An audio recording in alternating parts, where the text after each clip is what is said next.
Hi, folks. Welcome back to the Shifting Schools podcast. My name is Trisha. This week, I'm actually flying the plane on my own. Fear not, Jeff is going to be with us again next week. Today, we have a very special guest, someone I've been following on social media for a long time now, Karina Quilantán, also known as Q, the librarian.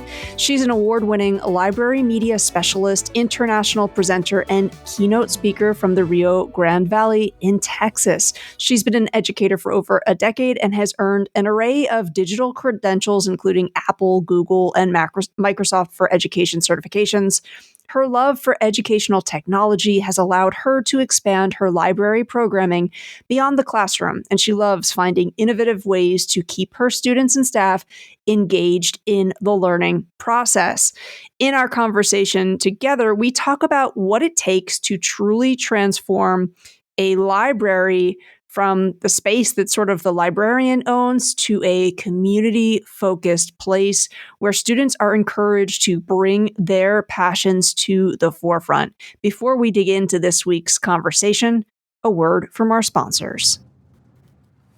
Mackin Via from Mackin is a free digital content management system offering more than 3 million digital titles, including ebooks, audiobooks, read-alongs, databases, and videos.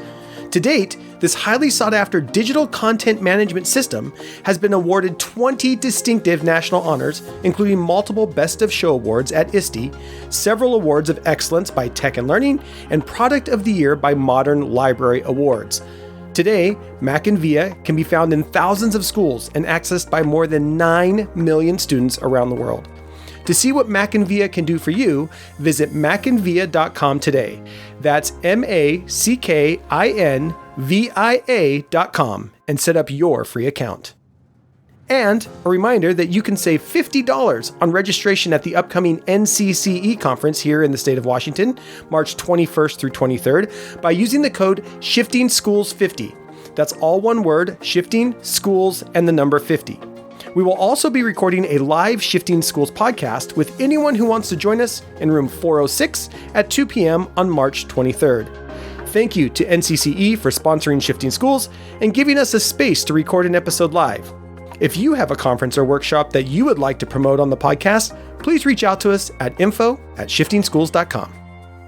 Thanks for listening to those short announcements. And now, join me in conversation with Karina Quilantán, Q, the librarian.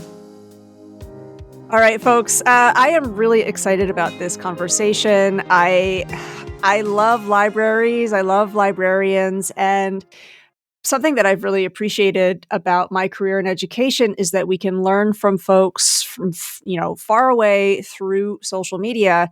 And Karina, I have to tell you that I've loved following your account. I know that I'm not alone. Listeners will be sure to link to it in the show notes. Karina is, of course, an award-winning librarian, is almost like an understatement. And you're reminding us that, it's almost a cliche to say that the library is like the heart of a school. We hear that a lot, but I really do believe it. And I think what's important is for folks who maybe haven't stepped foot on a school campus in a very long time, the beat of that heart has changed and evolved. And you're just an incredible example of that. You've got passions not only for, library science, obviously, but you have just about like every ed tech badge imaginable. And you're also interested in esports. So again, it's a fantastic intersection. I'm sure all of the research and learning you have had to do along that it isn't necessarily easy, but I'm wondering if you can talk to leaders about, the various work that you do across those intersections and maybe how those passions might align, or for someone who's listening and is thinking esports and libraries, what's the connection there? Can you just tell us a little bit more about your amazing experience and, again, how you are expanding our understanding of what a library is and what it can mean for students? That was a very long first introductory question. Thanks for still being here. Well, first of all, thank you for all those kind comments. I'm humbled. But yeah, no, I really brought esports into the library just because that was first and foremost my interest. And I usually send out a survey at the beginning of the year asking my students what kind of programs they want to see in the library. And I just to kind of feel it out, put gaming club in there. Next thing you know, all the students pretty much, I mean, you're talking about a good over 50% of students who responded to the survey said that they wanted gaming in the library. And our campus didn't offer any kind of club like that. So I figured, hey, I have a couple of new line screens and I have some technology that we can use. So I invited students to bring in their own equipment, our own devices. We made it into an annual esports tournament because so many students played Super Smash Bros. Ultimate. And then I started looking into how esports could be embedded into the library's programming. And I started finding this information about North America's Scholastic Esports Federation. And I started researching how to become certified in Minecraft for education. This is a program that's available in our district because we're a Microsoft for Education district. And once I found out that it was free in that sense, I thought, wow, that'd be really awesome to learn more about this tool and how I can use it across the curriculum. It's fun. It's engaging. The kids love it. I was under the impression when I first learned about Minecraft that none of my students still played that.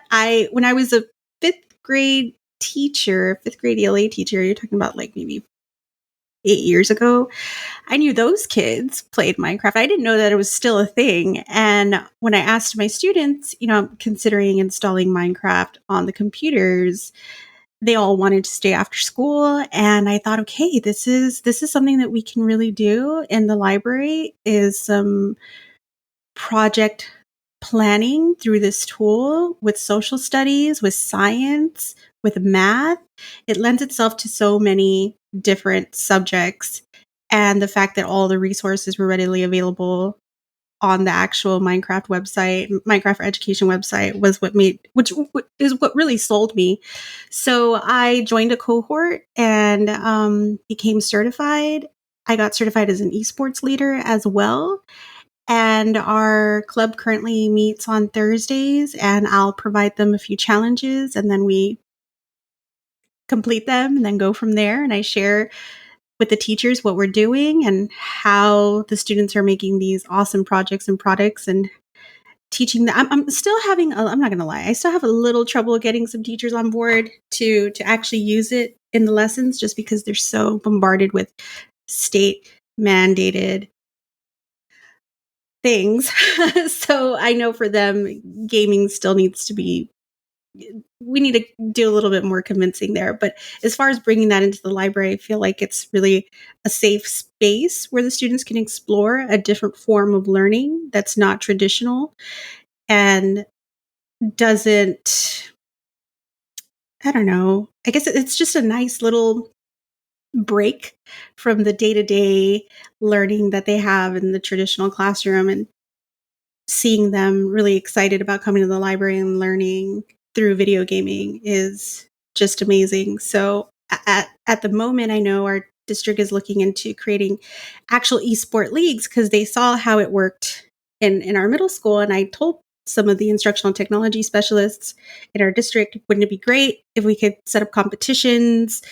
This is not a project that I can do by myself, but if we could somehow work together to involve other librarians and other educators and other students throughout the district, we could have divisions, elementary and middle school and high school, have different games appropriate for their age, and see where that goes. So I know that's been a discussion. I'm pretty excited as to how this will take off, and hopefully we could see big things soon for that. But yeah, so that's pretty much. That sounds really exciting. And, again, we started with that cliche of the library being the heart of the school. But Karina, I feel like what you're talking about is how can we get learners in doing things collaboratively, fostering a sense of belonging on campus, and coming together around stuff that they enjoy, which really matters. And I love that you mentioned that, it sort of started with surveying students. We were very fortunate a few years ago to host Julia E. Torres, another amazing librarian, who also talked about how important it is that we find out what are students interested in? What would they like to see happening in this space? And then from there, you talk about how you did some research. You went about it to see, like, where can I learn? Where can I upskill myself? And again, as I mentioned at the top of this episode, you're very active on social media, and I'm curious to talk about that as a vein for some of your research. Listeners, I will link in the show notes a somewhat recent blog post that you shared about manga library displays being inspired by somebody else. And again, how sometimes we can come across an idea that somebody has shared that, oh, okay, I'm going to remix this. I'm going to make this mine. I'm wondering if you might talk a little bit about how social media is influencing library displays. I know now every time I go into a bookstore, I see a hot on TikTok display right now. But I'm wondering if you might talk a little bit about that, or just even more broadly, how social media is an influence in the way that you see your work. Oh, yeah. So speaking of that blog post, that was really fun. So manga is pretty much a huge section that circulates in our library. About 40% or more of our circulation is because of the manga section. Whoa. Yeah, I know. It's pretty Whoa. intense. I know. It's pretty intense. But it's great and I love it, and I love that the students love it, and it really brings something unique to our library in that this is the literature that they want to read, and these are the types of readers that I'm attracting, and it's not just limited to the kid who likes to read. It attracts all types of readers of all abilities, which is why I love manga so much. But actually, the signage idea I got from Jennifer Zimney, and I hope I'm pronouncing that correctly. I saw her post on social media. Actually, I saw a photo on Instagram, and I went to Twitter and posted and said, "Someone find me this person who created this display." And the power of Twitter found her and tagged her. And I thought, this is wonderful. Like, I need to give credit where credit is due. So I saw her post on social media and thought, wow, this is something that my students would really benefit from, just having the signage pop with the different series of manga and with pictures associated with it. So my students, the majority are what we call here in Texas emergent bilingual students. So consider it English language learners, right? I live in the Rio Grande Valley, which is on the deep South Texas border near Mexico. So my students come in knowing mainly Spanish and learn English in schools. So any visuals are so important in the library to help direct patrons to the literature that they want to read and that they want to seek. But speaking as someone who hates creating displays, and I know that's blasphemy, mainly because I'm not good at it. I look to other librarians to get ideas. I'm not creative in that sense. We all, as librarians, have different strengths, and library displays are not my thing. I can create a design on Canva, print it out and post it, laminate it, no problem. But ask me to get artsy and crafty with my displays, it's just not going to happen. It's not. So thankfully, there's hundreds of librarians on social media that share their ideas and their designs, and they share their creations freely, which is so beautiful because this really allows us to browse through these photos and collages of displays for inspiration, and really make connections with these creative professionals and adapt those ideas for our own libraries. Not to mention that it really lends itself to collaboration. I had an idea for some Spotify playlists to post around the library, and luckily one of my friends, Rachel Welsh, she collaborated with me on it, and it was great. We shared a document, we put it together, we posted it, shared it with other librarians, and other people enjoyed it too. So it's a great way. Social media is just a great way for us to collaborate with one another, and being able to join those online groups or communities that are dedicated to any specific thing, be it library displays, books, technology. It just really helps us make our posts more discoverable, because librarianship can be very isolating, right? So luckily, this is something, a tool that can help us raise this awareness of different ideas that we can share, and how we can attract more visitors to the library and increase engagement with these displays and with these ideas. Not to mention that social media really, I guess, promotes feedback. Sometimes I'll have an idea for something and a display or anything really, and I'll send out a poll. What do you think of this? Or I'm thinking about doing this. What do you think? And I'll receive messages from people like, oh, wouldn't it be cool if you tweaked it this way? Or, oh, I like that idea. Maybe I can do it this way. And it's just great getting that kind of feedback. So we kind of come together to gather this inspiration and help each other promote not just our individual libraries, but each other's libraries, and hopefully create something that's relevant to our respective communities. Yeah, I mean, as someone who is not a librarian, I have to say that like library Twitter is one of my favorite corners of the internet. Like it is so affirming. There's so many great ideas. And I think you had a blog post that you shared too about the playlist idea. Correct me if I'm wrong there, but if I'm remembering that correctly, I'll be sure to have that link in the show notes as well. Yes, definitely. I'm thinking about what you're talking about in terms of folks sharing, and I'm wondering, I'm thinking, obviously I follow many of the hashtags, but I'm wondering, for someone who is a librarian and is hearing you describe that sharing and that feedback loop that exists, but they don't know where to get started, I'm wondering if you might want to direct them, pick your social media channel of choice. What might they actually look at?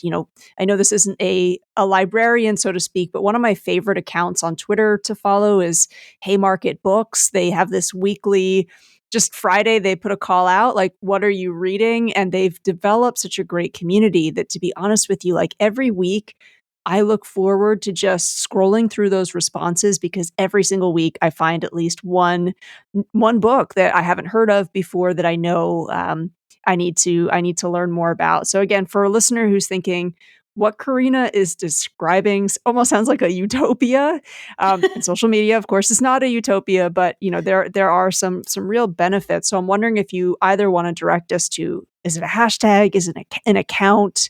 Something that kind of speaks to what you've described there. Oh, wow. Okay, that's going to be difficult because there's so many. There's just so many different hashtags and accounts that I follow. I mean, I joined Twitter several years ago, and I've been able to follow so many great people. But if I had to narrow it down to, let's say, several, maybe like my top 5, I would have to pick definitely Future Ready Librarians. My Texas Librarian Network, right? So the Texas Library Association. My best friends, Amanda Hunt, Deborah Zeman, Rachel Welsh, Martha Bongiorno, Amanda Jones. Just, oh gosh, I don't know. That's kind of putting me on the spot. There's just I'm so many. sorry to have done that. Well, you've given us some good ones there to look at, and Future Ready Librarians also has a Facebook group as well, folks. So again, I think that's been a long running, because I know that sometimes Twitter can be overwhelming if you haven't signed up yet. So that might be also a nice space to check out. And of course, listeners, just follow Karina. Her account's going to be in the show notes. Last November, I can't believe November is like a while ago now, with the School Library Journal, another account that I really love following, you led a very special session that was entitled Storytelling as Advocacy. Karina, can you talk to listeners a little bit about that session? Maybe it's just part of your personal learning journey that sits at the foundation of putting a session like that together. Yeah. Wow. I can't believe that I was actually invited to attend this, much less present. I'm still in shock. But I traveled to Minneapolis for the School Library Journal Summit in November, and their theme for this past year was advocacy in action. So I had the tremendous honor of presenting a breakout session, which was called Storytelling as Advocacy. And it was so wonderful to share our library story and share the narrative that surrounds what we provide as a school library located in the Rio Grande Valley. So I discussed the different ways that I use data collection, conduct needs analysis, gather quality feedback, and create student leadership groups like my library ambassadors to create programming, as well as how I leverage technology to tell our library story. So this includes everything from documenting our day-to-day interactions, our programs, our events and trainings, and everything else that the library offers. Because I really feel that the manner in which I document our story really shapes the library's narrative. And I want it to be positive, and I want it to be welcoming, and I want it to be inclusive. Because we aim to be socially responsible, and a creative space where students can feel seen and heard and validated. And my personal learning, and the reason I go about shaping our story by using media and student groups and data, is because my first year was so hard. I almost quit. I thought, nope, this is not for me. This profession isn't for me. I miss teaching. I miss having my students, right, that I'm responsible for teaching. And I thought, well, I went to school for this. I obviously pursued this profession for a reason. I need to give it a shot. I just can't leave, 2 weeks in, even though I cried a lot. So I started asking myself hard questions, like what was getting in the way of me really enjoying my job? And it came down to some difficult build. It was difficult to build rapport with my administrators at the time. They're not the same ones that I have now, but that was one of the reasons. And then having no funding, basically non-existent funding, no assistance. I was by myself. I didn't have an assistant. I wasn't building rapport the way I wanted to with the students and staff. So it's so easy to get sucked into this mental space where you think my library, my rules, my space versus our library, our space, our community. So I wanted to shift my thinking and become more reflective and mindful of how I was presenting the library and its services. So I flipped the script. I flipped the narrative and decided, okay, it's a shared space where I'm not going to force, but I'm going to facilitate interactions, this type of learning and growth that I want to see in the students.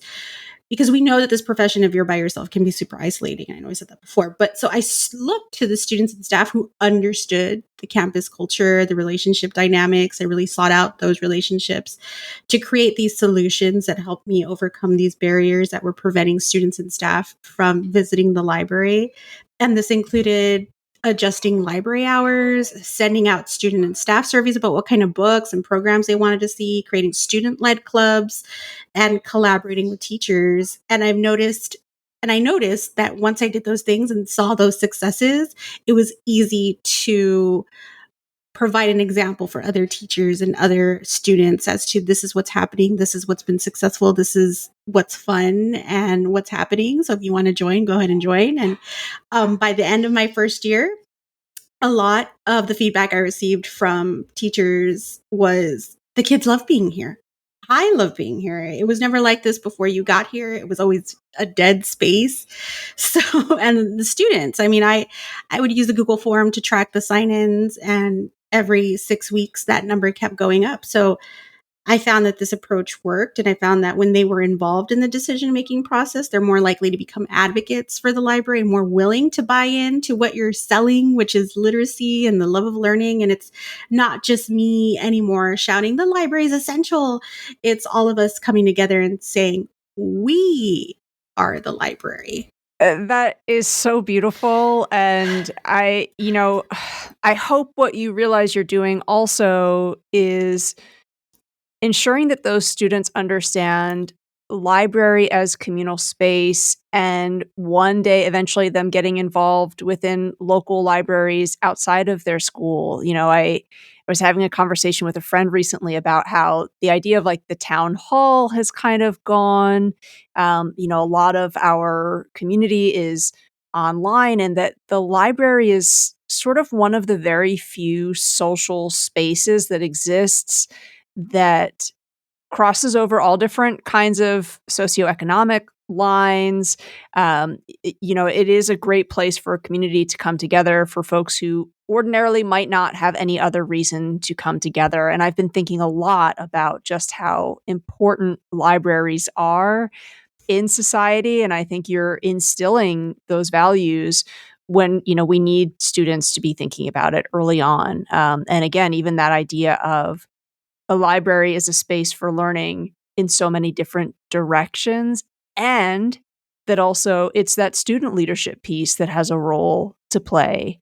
So that's really beautiful. I mean, Karina, when you were saying that you were surprised to be invited to present, and then we sit and listen to what you have to say about how if I'm going to keep going with this cliche of the library being the heart of the school, it's like you were the EMT who came in, did the evaluation, sort of, jolted that heart back to life. It totally makes sense to me why, School Library Journal reached out, and we're very fortunate to host your voice, host your story. I'm really glad that we got to host it on this show as well. So listeners, please be sure, head over to the show notes. If you're not already following Karina, I know that the work that you continue to do will be inspiring. And I look forward to following you over there on social media as well. So thanks again for your time today. Thank you. Thank you so much. Thank you for listening to today's episode. Just a reminder, you can save $25 on any of our learning pathways at shiftingschools.com by using the code SSPOD25 at checkout. If you like today's show, or if you have something you'd like us to talk about, send us an email at info@shiftingschools.com. And of course, rates and reviews are always appreciated. Until next time, we'll see you on the network.